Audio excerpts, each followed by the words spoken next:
माधवदास जी जब पहली बार श्री जगन्नाथपुरी आए थे तो जगन्नाथ जी को देखना तो बहुत दूर की बात।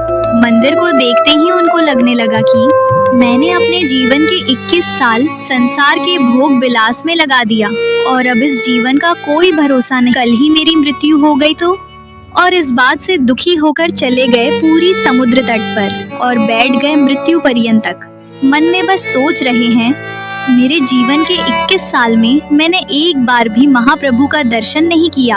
सब बोलने लगे, अरे अब तक नहीं आए, अब तो आ गए। माधवदास जी बोले, अगर 21 साल 3 दिन की मेरी आयु हो तो, और ऐसे तीन दिन बाद हमारे महाप्रभु जगन्नाथ व्याकुल हो गए। महाप्रभु जगन्नाथ प्रसाद नहीं पा रहे। लक्ष्मी जी सामने खड़ी होकर बोल रही है, क्या हो गया स्वामी, आप प्रसाद क्यों नहीं ग्रहण कर रहे? आप जब तक प्रसाद नहीं पाएंगे वो महाप्रसाद बनेगा कैसे? जगन्नाथ जी बोले, देवी इच्छा नहीं हो रही। लक्ष्मी जी बोली, क्यों, क्या हो गया? जगन्नाथ जी बोले, एक मेरा परम भक्त आया है, उसने 3 दिन से कुछ नहीं पाया है, तो मैं कैसे पा सकता हूँ? लक्ष्मी जी बोली, ठीक है, आप चिंता मत करो, मैं प्रसाद भिजवाती हूँ, उसके पास आप प्रसाद पाओ। जगन्नाथ जी बोले, उसको प्रसाद देने कोई और नहीं, मैं ही जाऊँगा।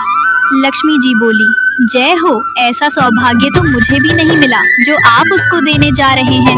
और जगन्नाथ जी अपने सोने की थाली जिसमें वो खुद प्रसाद पाते हैं, उस थाली में महाप्रसाद लेके एक छोटे से बालक का भेष बना के प्रकट हो गए माधवदास जी के सामने। और माधवदास जी से कहा, आप ही माधवदास हैं? माधवदास जी बोले, हाँ जी, क्या बात है? जगन्नाथ जी बोले, स्वयं महाप्रभु जगन्नाथ जी ने आपके लिए महा है, कृपा करके इसे ग्रहण कीजिए। सुनते ही मूर्छित हो गए और जब मूर्छा टूटी तो वो बालक तो गायब था पर थाली वही रखी थी। माधवदास जी ने सोचा, अगर मेरे जगन्नाथ महाप्रभु आ लिया। उधर श्री मंदिर में हल्ला मच गया, अरे महाप्रभु की सोने की थाली गायब है, ढूंढो। उधर जगन्नाथ जी ने गजपति राजा को स्वप्न दिया, मेरा एक परम भक्त माधवदास 3 दिन अनशन पर समुद्र तट पर बैठा था, उसको प्रसाद देने मैं ही अपनी सोने की थाली लेके गया था। गजपति राजा पंडा पुजारियों के साथ माधवदास जी का दर्शन करने के लिए गए तो देखा कि माधवदास जी मंद मंद मुस्कुरा रहे हैं और वो सोने की थाली उनके बगल में ही रखी हुई है। गजपति बोले, चलिए महाप्रभु का दर्शन करने के लिए चलिए। जैसे ही माधवदास जी श्री मंदिर में प्रवेश किए, ब्रह्म बेदी पे जगन्नाथ जी झूम उठे, मेरा माधव आ गया, मेरा माधव आ गया। और इस घटना के कुछ वर्ष बाद हमारे जगन्नाथ महाप्रभु का एक दिन मन हुआ कि बहुत दिन हो गया चोरी किए हुए, अब चोरी करने जाना है मुझे, लेकिन अकेले चोरी करने में आनंद नहीं आएगा, लेकिन अगर दाऊ दादा को बोलूंगा तो जाएंगे तो और नहीं, ऊपर से डांट और देंगे, क्या करूं? तभी भगवान के परम भक्त श्री माधवदास जी पहुँचे भीतर दर्शन करने के लिए। माधवदास जी बोले, महाप्रभु आज आप इतने उदास क्यों लग रहे हैं, इतने संकट कष्ट में आप क्यों हैं? तो जगन्नाथ जी बोले, हमारा मन नहीं लग रहा। बोले, क्यों नहीं लग रहा? बोले, हम पूरी उड़ीसा में विराजमान तो हो गए, खूब बढ़िया यहाँ पर पाते हैं, दाल भात महाप्रसाद, लेकिन बचपन में जो हम लीला करते थे वो सब यहाँ नहीं कर पा रहे। बोले, क्या नहीं हो रहा? बोले, चोरी नहीं कर पा रहे हम, चोरी करने का मन हो रहा है। माधवदास जी बोले, धीरे बोलो, जगन्नाथ बोलते हैं लोग आपको। क्या बोलते हैं? जगन्नाथ, पूरे विश्व की रक्षा करने वाले को जगन्नाथ कहते हैं। नाथ का मतलब रक्षक, और आप यहाँ पर अभी चोरी करने की बात कर रहे हो? ठाकुर जी बोले, भले ही हमारा नाम जगन्नाथ हो गया हो पर स्वभाव कैसे छूटे, स्वभाव तो वही है हमारा, बहुत मन हो रहा है चोरी करने का। माधवदास जी बोले, तो फिर चले जाइए, किसने रोका आपको, कराओ चोरी। ठाकुर जी बोले, वो भी तो बात है, अकेले आनंद नहीं आता है, एक आध 2 लोग हो साथ में तो सुख मिलता है। माधवदास जी बोले, बगल में सुभद्रा जी और बलभद्र जी है, इनको ले जाओ। जगन्नाथ जी बोले, रहने दो, फिर तो हम ऐसे ही ठीक है। क्यों? बोले, इनको लेकर के जाऊंगा तो फिर एक तो मुझसे खुद ही नहीं संभाला जाता अपने आप को, इनको क्या संभालूंगा? फिर बलराम जी हमारे वैसे ही क्रोधी है, चोरी में अगर पकड़े गए तो सीधा सर अलग ही कर देंगे, उसका हत्या और हो जाएगी। और तो और बलराम जी तो ऐसे हैं, मैंने अगर इनसे कह दिए कि चोरी करने जाना है तो पहले तो मुझे ही चार सुनाएंगे और थोड़ा भी शर्म नहीं आता। इतना गया है, भगवान बन गया है, सब तुझे आकर प्रणाम करते हैं, फिर भी चोरी करना नहीं छोड़ा। चार तो मुझे सुनाएंगे और फिर उसके बाद चोरी करने का मन बना भी दूंगा तो बल भी बड़देव हैं, इनको बड़े देवता माना जाता है। अगर मैंने इनसे कह दी कि मुझे चोरी करनी है तो बलराम जी पूरी जगन्नाथपुरी को बुला लेंगे और सबसे कहेंगे हमारो लाला चोरी करने आएगा, व्यवस्था करो। ऐसी चोरी की क्या, फिर हमको सुख तो मिलेगा नहीं। बेचारे वहाँ जहाँ हम चोरी करने जाएंगे सब बेचारे कहेंगे लाला चोरी कर लो, आ जाओ हमारे घर आ जाओ, चोरी कर लो। दाऊ दादा के हल से इतना डरेंगे सब, हमको सुख नहीं मिलेगा। माधव दास जी बोले, तो फिर अब चोर कहाँ से लाऊं आपके लिए, किसको ले आऊं, किसके साथ जाओगे चोरी करने? तो जगन्नाथ जी मंद मंद मुस्काई के बोले, तुम बढ़िया हो, तुम चलो, तुम साथ दो तो हम कर लेंगे। माधव दास जी बोले, वयोवृद्ध शरीर है मेरा, वयोवृद्ध बूढ़े आदमी के संग क्या चोरी करोगे आप? ठाकुर जी बोले, वो सब हम करवा लेंगे, तुम बस हाँ कर दो। माधव दास जी बोले, नियम तो बता दो, हमने कभी चोरी करी नहीं, हमको पता नहीं है। तो जगन्नाथ जी बोले, सबसे पहला नियम, बोले क्या, फुर्ती रखनी है, लेकिन फुर्ती में आवाज नहीं करनी है, मतलब गति तो तेज हो, पर जैसे हम चलते हैं तो हमारे पैरों की आवाज आती, हाथों की आवाज आती, कपड़ों की आवाज आती है, वैसे आवाज नहीं आनी चाहिए, फुर्ती भी हो, आवाज ना हो, पहला नियम। और दूसरी बात, पलके नहीं झपकनी, नेत्र खोल के रखने हैं, कान खोल के रखने हैं, ध्यान रखना आ नहीं जाए। बोले, अच्छा और कोई नियम? बोले, ये दो तुम निभा लेना, बात संभाल लूंगा, चलो।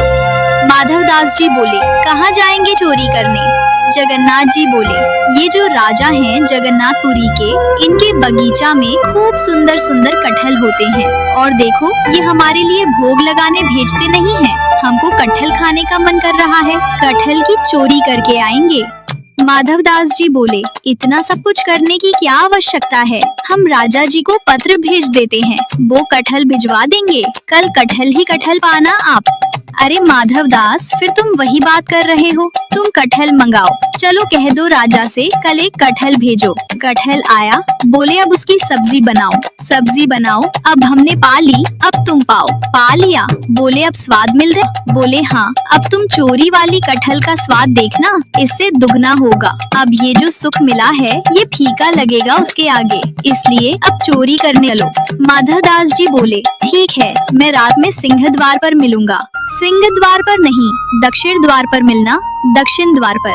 माधव दास जी बाहर प्रतीक्षा कर रहे हैं। रात्रि में ठाकुर जी आए, चुपचाप छोटे से लाला बन गए, बड़े बड़े नेत्र हैं, काले ठाकुर जी और सुंदर एक पोशाक धारण करके आए। माधव दास जी ने अपने कंधे पर बिठा लिया उनको, और श्री जगन्नाथ जी जा रहे हैं चोरी करने। राजा के बगीचा में पहुँचे, जगन्नाथ बोले, देखो सामने कटहल का पेड़ है, वहाँ चलो। पहुँच गए बगी, अंदर अंदर जाकर के जगन्नाथ जी उतर गए नीचे। ठाकुर जी बोले, अब ऊपर चढ़ना पड़ेगा, ऊपर से कटहल तोड़नी पड़ेगी। तो माधव दास जी बोले, कौन से पेड़ पर चढ़ना है? अरे धीरे बोलो, कोई सुन लेगा, हम तुमसे पहले ही बोले, धीरे बोलना, क्या चिल्ला रहे हो? जैसे ही माधव दास जी बोले, कौन से पेड़ पर चढ़ना है, तो बगीचे का मालिक उठ गया, बोले, मैं बताता हूँ कौन से पेड़ पर चढ़ना, रुको। डंडा लेकर के आए, कहाँ हो तुम?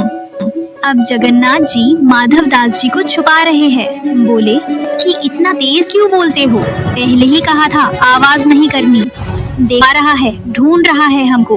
कुछ देर बाद बगीचा का मालिक घूम के आ गया, वो उसको नहीं मिले।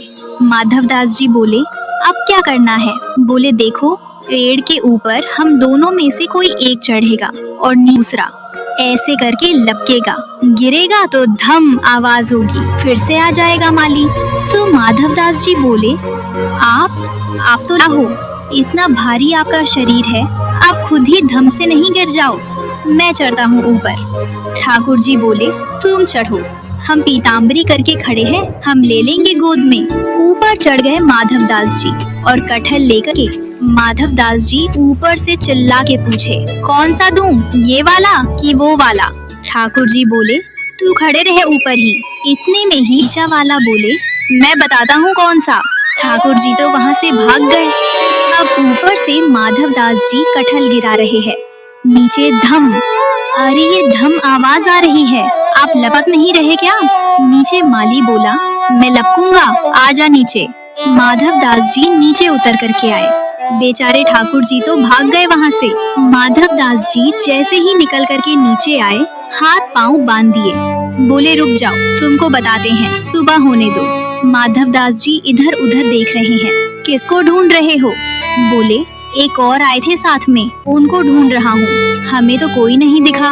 वो तो अंतर ध्यान हो गए होंगे, सीधे मंदिर में जाकर खड़े हो गए। दूसरे दिन सुबह हुई, राजा को खबर मिली कि हमारे बगीचा में कोई चोर घुसे थे रात को। सुबह सुबह राजा बगीचा घूमने आता था, तो जैसे ही बगीचा में आया तो देखा माधव दास जी पेड़ से लटके पड़े हैं।